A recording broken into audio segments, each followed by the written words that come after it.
Topic: 6 months later. Divorcing my husband was a huge mistake. This one is long, but worth it for everyone to read. If I could give anyone a piece of advice for divorce, it would be not to do it under normal circumstances. If your spouse is beating you or threatening you or your children, then of course, get out fast. In my case, there was no abuse.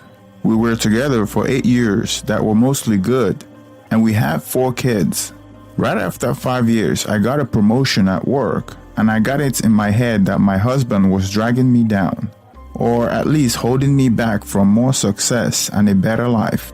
We never had a lot of money, but with my promotion, I was making more than he was. I was working longer hours, and at the same time, his hours were cut, so he was at home more. I really began to resent him because he was home, and because he got to spend more time with our kids. Most nights when I get home, they were already getting ready for bed, if not already asleep. After a few months of my new job, it was clear to me that things were not going well at home without me there.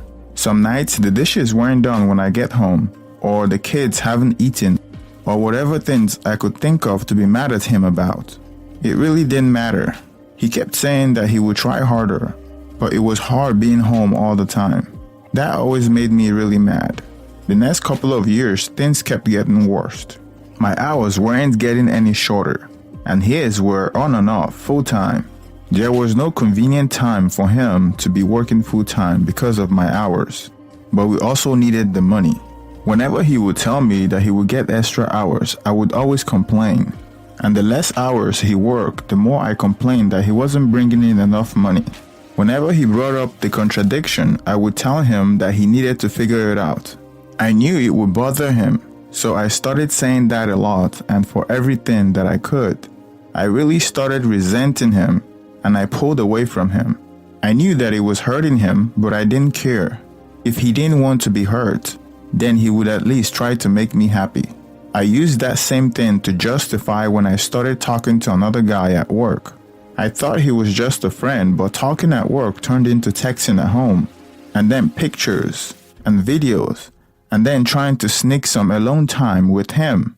I knew that it was wrong, but it made me feel so alive. And my husband had not made me feel like that in years.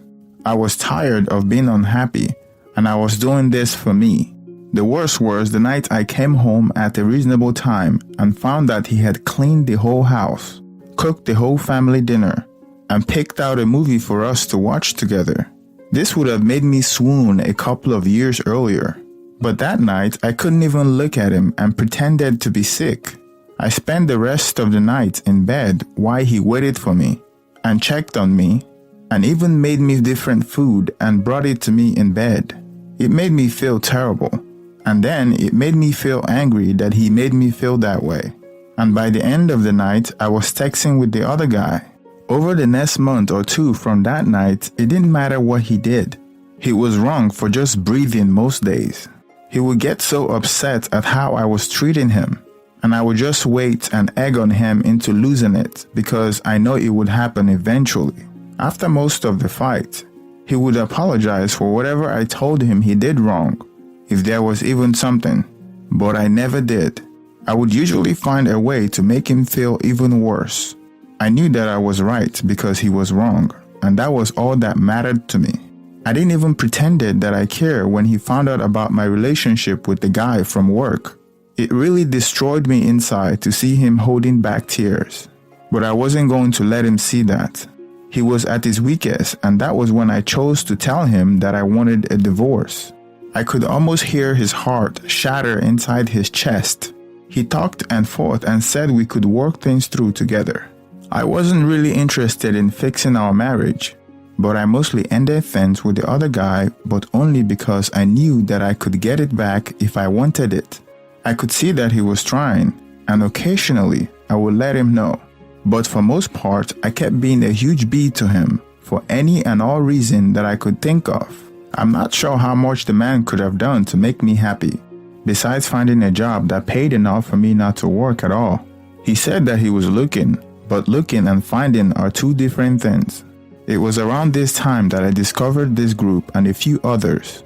I started posting things about him from my perspective only, and I got so much positive feedback for how I was feeling, and I knew I was right. The more I posted, the more validation that I got. It wasn't just me who knew my ex-husband wasn't worth keeping around. I had the whole internet telling me how terrible he is. I started saying awful things to him and even outright ignoring him. I was so confident with mine and everyone else's opinion that I contacted a lawyer, and within a couple of weeks had filed for divorce. I continued to use this forum and a couple of others to validate my feelings and for encouragement to go through with it. And finally, it was done. It went pretty smoothly. Ex-husband didn't ask for much besides telling me not to get a divorce and try to work it all out. I didn't care about that though. He was broken, but I was free. I could do whatever I wanted without having to feel any guilt or answer to anybody. It was an amazing feeling of freedom. It didn't last long though. In the first month after he moved out, I missed taking out the garbage 3 times. There was also rarely a single clean dish, and the laundry sat in piles so long that I had to start doing the sniff test to see if it could be worn again. I also never saw my kids more miserable. My oldest have seen some of the messages from the other guy months earlier, and she knew ex-husband still wanted to try to work it out. It didn't take long for her to stop talking to me at all, except to tell me when she wanted to go to ex-husband's house. The others all told me they wanted to live with ex-husband too. I did my best to try to make them happy, but I ended up just buying them toys all the time and the happiness only lasted minutes. I was also having a lot of trouble with work. Being alone, I couldn't work all those extra hours that I was expected to. I finally gave in and started calling ex-husband to watch the kids. He would always come over as soon as he could, and he always asked me if I needed anything. When I would get home, I would find clean dishes and laundry and even dinner sometimes. He would never say too much after I get home. He would just say to call him if I needed anything else and leave. One night, he took out the garbage and brought it to the curb because it was garbage night and I forgot again. He always looked so sad when it was time to go. Finally, after a couple of months, my friends convinced me to go out on a date. It was for a dinner and a movie, and I was excited and hopeful. But at dinner, I started getting a feeling of overwhelming guilt. It got so bad that I ended up not even going to the movie. A week and about a million tears later, I was on a therapist's couch. I told her everything that had happened and started with the promotion that I got at work.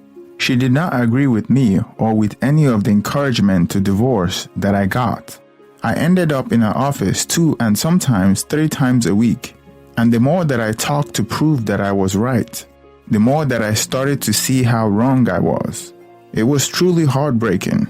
I don't know if I cried as much in my whole life as I did in the first month in her office. After about 2,000 of therapy sessions, I learned that my husband had his faults, but I figured out that mine was so much worse.